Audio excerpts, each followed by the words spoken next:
ஜல்லிக்கட்டுக்கு விதிக்கப்பட்ட தடையால் வாடிப்பட்டி வாரச்சந்தையில் காளைகளை வேறு வழியின்றி விற்பனை செய்யும் நிலைக்கு விவசாயிகள் தள்ளப்பட்டுள்ளனர். மதுரை மாவட்டம் வாடிப்பட்டியில் இன்று நடைபெற்ற வாரச்சந்தையில் மதுரை, திண்டுக்கல், தேனி, விருதுநகர், சிவகங்கை, திருச்சி உள்ளிட்ட மாவட்டங்களில் இருந்து ஜல்லிக்கட்டு காளைகள் விற்பனைக்கு வரத் தொடங்கியுள்ளன. ஜல்லிக்கட்டுக்கு தடை விதிக்கப்பட்டிருந்ததால் குடும்ப சூழ்நிலை காரணமாக வேறு வழியின்றி ஜல்லிக்கட்டுக்காக காளைகளை அடிமாட்டு விலைக்கு விற்பனை செய்து வருகின்றனர். முன்பெல்லாம் ஜல்லிக்கட்டு காளைகளை வாங்குவதற்கு நிலவி வந்த போட்டா போட்டியால் காளைகளை வாங்குவதே சிரமமாக இருந்ததாக கூறும் விவசாயிகள், உச்சநீதிமன்றம் விதித்த தடையால் ஜல்லிக்கட்டு காளைகளை கூட ஆர்வத்தோடு வாங்க ஆளில்லை என்று விவசாயிகள் வேதனை தெரிவிக்கின்றனர். இப்போ ஜல்லிக்கட்டு தடை இல்லாதனால நாங்கள் இப்போ விற்க வேண்டிய சூழ்நிலை ஆயிடுச்சு. நல்லா விளாண்டுற மாடலாம் இப்போ 1 லட்ச ரூபா 2 லட்ச ரூபா விற்கும்.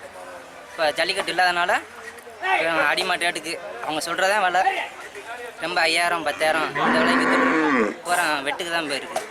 வெட்டி சாப்பிட்றாங்க கேரளாவில். அதனால் எங்களுக்கு வேதனையாக இருக்குது.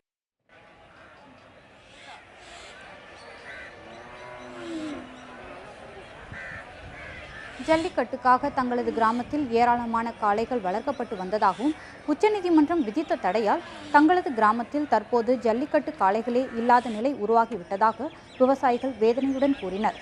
ஜல்லிக்கட்டுக்கு அனுமதி அளித்தால் மட்டுமே காங்கேயம் உள்ளிட்ட காளை ரகங்களை காப்பாற்ற முடியும் என்றும் அவர்கள் கோரிக்கை விடுத்துள்ளனர்.